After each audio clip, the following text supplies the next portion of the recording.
Happy now mga to later.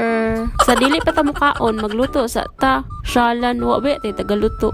O Bisaya lang sa niatong video karon kay ingon bitaw sila be yourself kuno ko maghimo kag vlog. Hatagan sa na ako nigpabor ang mga Bisaya no kay mga favorite ba ni nako sila. Syempre mas ganahan jud ko ani mga Bisaya kung ila jud ning tapos og tan-aw akong video bahala wala ni pulos. Huy. Og kung mitan-aw ka karon sa akong video sure jud ko nga nakakita ka sa akong pagmikos-mekos aning crab no. Unsay Bisaya sa crabit?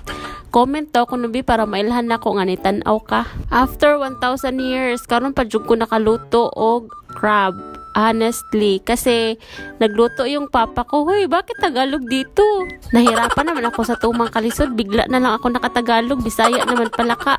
Tagalog ka baki. Hoy, baliktad. Insay makarelate nga every time magluto kay mo tanaw sa YouTube isang kamot. Syempre, YouTube is the case. Ato na dahil iyawo ang Sprite para sa mga bright. Pero di man ko bright. Mo bright chug ko ani ron. Sabi nila kung gusto mo daw mapadali ang buhay mo, gumamit ka ng Sprite kapag ikaw ay nagluluto. Kapag gusto mo ring matagal ang buhay mo, edi magtubig ka na lang para healthy life, ganun. Kunya, ibutangan na dayon ako direk asino kay kulang imong life kung wala ko. Ay, di day, kulang day ang luto. Kung walay asin, di ba? Asin is the key, ganun. Then, pagtapos og butag asin, imo dyan nang ibali-bali to the left, to the right, to the up, to the down. Mekos-mekos mo yan. Ako din ipangbali diri ang mga crab, no? Kay para mapantay ang pagkaluto, walay magmahay ang matago sa kanila, makaangkon sa pagkaluto nga dayon. Huy, unsa ni? Lahi gyud ning aputas manabtan no kay abot diri sa vlog muratag nga G.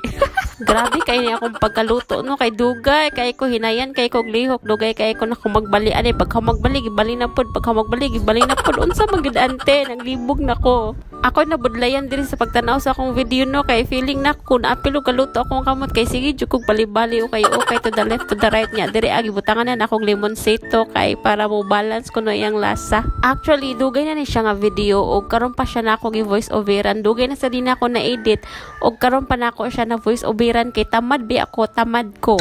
My God. Over ko na realize na ko nga mas okay gyud di ay kung Tagalog daya nga akong i-voice over. Kay karon nga nagbisaya ko murag naglisod kog adjust kung kanus ako mohonong or mopadayon ng bako kay kung Bisaya akong istorya diretso lang na ay walay hunong-hunong ganon. O tanawa sa sige na kog tabi naluto na nga akong giluto. Wow. Nang mga una ta diring dapita. Guys, first time pa din ako nakakaog balik guys after many years. Murag pagkabata pa zero ko nakakaog crab and then maos pa rin siya nga time nga nikaon na pugog balik og crab and never ko nakahibalo nga allergy day ko aning crab. There ako nakabalo nga pagkatulog na ko grabing pangato sa person. Sa mao pa sa din siya nga time katong bag-o pa ko nag-reels kay dugay naman kay ni siya nga video karon pa na edit kay karon pa na time man. So maura to, thank you, God bless.